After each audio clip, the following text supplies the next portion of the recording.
Shoutout sa mga nang mamalit dyan, sa mga naka-iyon. Ayan, tingnan nyo kung ilan ang kasya sa loob ng aming iyon. Balikan ko pa eh. 10 sako na uling yan. Kaya ba kayo magkarga sa kotse nyo ng 10 sako? Sa mga nang mamaliit, sa mga naka-iyon. Pangit daw at mumurahin. O yan. Hindi mo kasi pang pagandahan yung purpose ng aming sasakyan ay kailangan lang namin sa aming mga pinamili, pangarga. Dalawa. Pangargahan. Ito, 8. 10 sako. May dalawa sa harapan. Ayan, dalawa pa.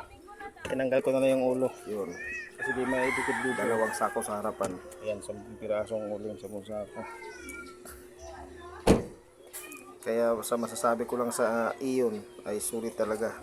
Pipina sa gas pero kayang-kayang kargahan. Ayan, kita nyo laman 10 sako na uling yan. Madas kasing kinakarga ko dyan ay 6 o 5 sako lang. Ngayon sinubukan ko, hindi na ako babalik. Pinagkasya ko yung 10 sako. Kaya naman siya 10 sako. Bigyan po na kami ng Ito kasi nga kaya pa siya hanggang 11 eh. So 10 lang naman ang binili ko. So nagkasya ko lang ang 10. So kaya pa talaga siya hanggang 11.